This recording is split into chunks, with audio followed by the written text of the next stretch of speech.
Assalamualaikum warahmatullahi wabarakatuh. Kembali lagi di channel saya, Welinda Ahmad. Apa kabar Anda semuanya? Semoga Anda selalu dalam keadaan sehat walafiat dan dilancarkan segala urusannya serta dimudahkan rizkinya.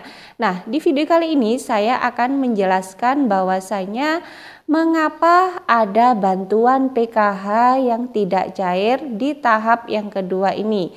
Nah, inilah beberapa penyebab akibatnya mengapa bantuan Anda tidak bisa cair di tahap 2 tahun 2022 ini. Nah, seperti apa penjelasan video ini? Mari simak video ini sampai habis, jangan di skip agar tidak menimbulkan gagal paham. Dan bagi Anda yang baru bergabung di channel ini, jangan lupa klik tombol subscribe, aktifkan notifikasi loncengnya agar Anda mengetahui setiap saya mengupdate info-info terbaru. Kemudian jika Anda suka, silakan di like dan di share ke berbagai media sosial Anda. Nah, baik sahabat YouTube, seperti yang Anda ketahui bahwasanya di video-video saya sebelumnya sudah saya terahkan beberapa daerah yang sudah melakukan pencairan bantuan PKH tahap 2 tahun 2022. Tentu saja banyak sekali KPM yang sudah menerima bantuan PKH-nya. Saya ucapkan selamat dan pergunakanlah bantuan tersebut dengan sebaik-baiknya. Kemudian ada lagi yang berkomentar di kolom komentar, banyak yang bertanya kenapa bantuan saya kok masih hingga saat ini belum juga cair bantuannya. Apakah memang bantuan saya sudah dihapus atau ada penyebab-penyebab lain yang menyebabkan bantuan saya tidak cair di tahap yang kedua ini. Nah, banyak sekali tentunya yang penasaran tentang apa penyebabnya. Simak video ini sampai habis. Nah, baik sahabat YouTube, di sini saya sudah merangkum penyebab bantuan Anda tidak cair di tahap yang kedua ini, khususnya bantuan PKH. Karena di sini saya sendiri sebagai pendamping PKH, tentunya saya akan sedikit khusus membahas tentang bantuan PKH yang tidak cair di tahap yang kedua ini, agar supaya Anda lega, agar supaya Anda tahu dan tidak bertanya-tanya lagi atau tidak penasaran mengapa bantuan saya kok tidak cair. Di sini saya akan membacakan beberapa penyebab bantuan Anda tidak cair di tahap yang kedua ini. Yang pertama adalah dikarenakan data Anda tidak terdaftar di DTKS lagi. Jadi sahabat YouTube, patut Anda ketahui ya, di beberapa bulan yang lalu itu Kementerian Sosial telah mengeluarkan data-data yang bermasalah dari DTKS. Ada berapa juta data itu yang dikeluarkan dari DTKS, mengingat data tersebut sudah tidak bisa dibenahi lagi. Artinya di situ banyak sekali data yang tidak sinkron antara DTKS dengan Dukcapil. Misalkan nama, nomor KK, nomor NIK, tanggal lahir, kemudian nama ibu kandung, terus alamat ya. Nah, itu tidak hanya satu orang saja, tapi semuanya yang ada di KK itu harus disinkronkan dengan data yang di Dukcapil. Nah, ternyata di situ setelah ditelusuri masih saja tidak ada perubahan mensinkronkan antara DTKS dengan Dukcapil. Artinya memang sudah tidak bisa dibenahi lagi dari daerahnya masing-masing, sehingga oleh Kementerian Sosial data-data tersebut dikeluarkanlah dari data DTKS karena sudah tidak bisa dibenahi lagi. Nah, itu penyebab yang pertama.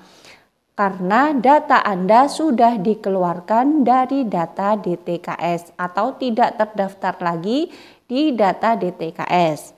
Kemudian penyebab yang kedua yang menyebabkan bantuan Anda tidak cair di tahap yang kedua ini, mungkin data Anda itu tidak sinkron antara data DTKS-nya dengan data Dukcapil. Apalagi yang punya anak sekolah itu tidak sinkron antara data sekolahnya dengan data Dapodik atau data simpatikanya. Jadi nama Anda masih terdaftar di DTKS, akan tetapi ada yang tidak sinkron antara di DTKS dan Dukcapilnya.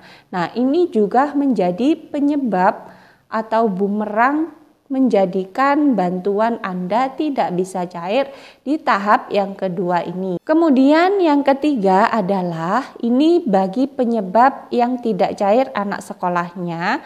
Misalkan punya anak sekolah 2, kemudian punya anak balita 1. Kok yang cair hanya anak sekolah 1 dan balita 1, kemudian yang satunya tidak cair? Nah, inilah penyebabnya, dikarenakan mungkin data anak Anda belum tercatat di Dapodik atau simpatikanya. Kalau data anak Anda itu sekolahnya madrasah, berarti harus sinkron antara data yang di madrasah dengan data yang di simpatika. Kalau anak Anda itu sekolahnya di negeri, maka harus sinkron antara data sekolahnya dengan data yang di Dapodik.